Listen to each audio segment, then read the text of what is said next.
कुलभूषण जाधव की वजह से भारत पाक रिश्तों पर बुरा असर पड़ेगा।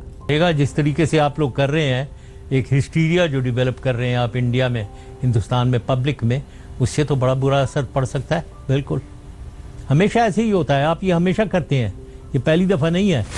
कभी भी कोई चीज़ होती है, उधर उड़ी हुआ तो उधर शुरू हो जाए, पठानकोट हुआ उधर शुरू हो जाए। हर चीज़ पे अगले सुबह ही आप कह देते हैं कि पाकिस्तानियों ने करवा लिया, ISI ने करवा लिया, ये है वो है।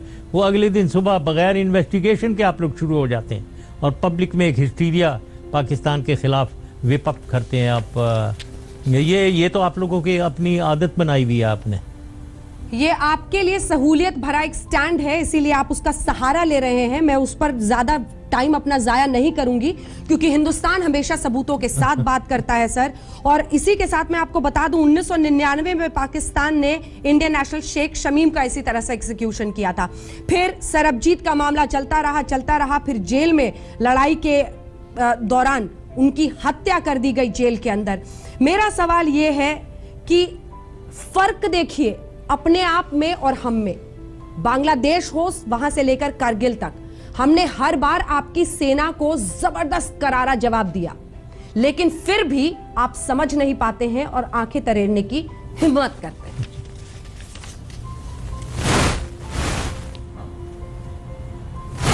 हाँ, आप कहे चले जाइए बांग्लादेश से कारगिल तक।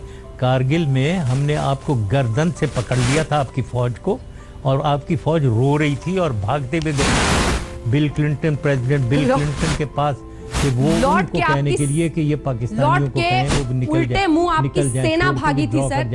लॉर्ड के उल्टे मुंह आपकी सेना भागी थी। बरकत ने लॉर्ड के आप पढ़िए जिसको मर्जी हो। हम नहीं मानते, हम भारत सरकार का वर्जन मानते हैं और वही वर्जन जिसको पूरी दुनिया ने माना है। मेरा सवाल आपसे ये है, आप इक्के दुक्के यहाँ के एक दो लोगों की किताब पढ़ते रहिए और खुश रहिए। सवाल ये है कि पाकिस्तानी सेना की मंशा क्या है, वो क्यों ऐसा कर रहे हैं?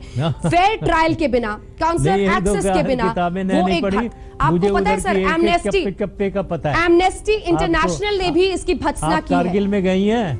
एमनेस्टी इंटरनेशनल, बिल्कुल गई हूँ। एमनेस्टी इंटरनेशल ने भी इसकी भत्सना की है। आप सर, एमनेस्टी इंटरनेशनल ने भी इसकी भत्सना की है, कहा है कि ये गलत है। आपकी सेना की मंशा क्या है, ये बताइए। करें जरा, मैं बात करता हूँ। देखिए, आप ये बताएं, आप कारगिल गई हैं कभी?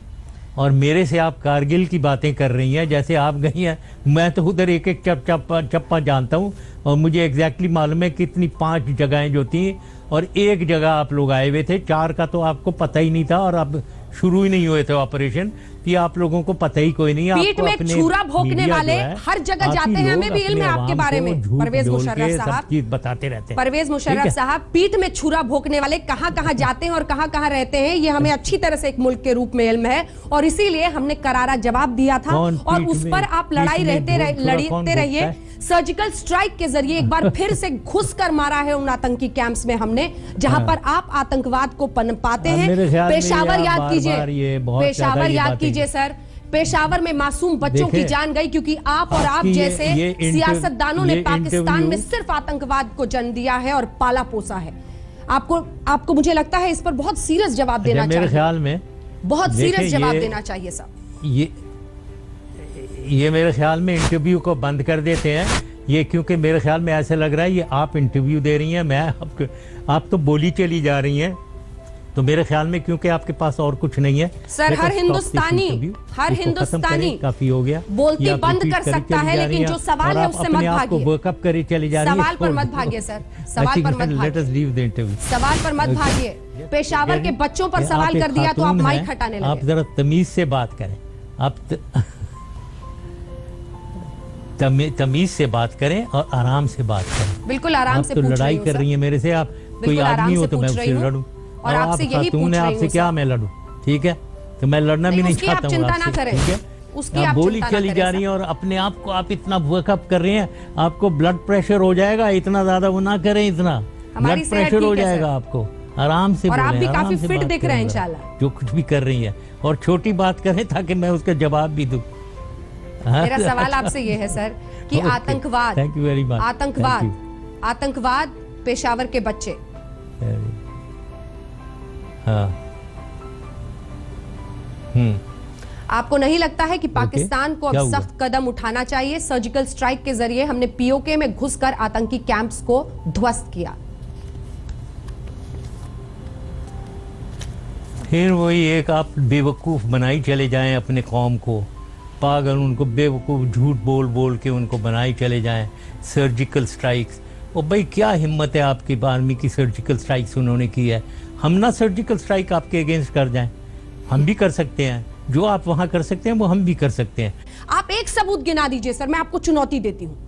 आप एक सबूत गिना दीजिए जिसके बिना पर आप ये साबित कर सकें कि वो स्पाई था। एक सबूत। देखिए मुझे मालूम नहीं है, आप उससे बात कर रही हैं, आप उस शख्स से बात कर रही हैं जो गवर्नमेंट में नहीं है, और मैं वॉशिंगटन में बैठा हुआ हूँ, तो मुझे क्या सबूत, किस सबूत, मुझे तो नहीं मालूम है। मैं कौन सा किसी से पूछ रहा हूँ, मुझे बताओ उसकी डिटेल इन्वेस्टिगेशन के पेपर्स मेरे पास भेजें।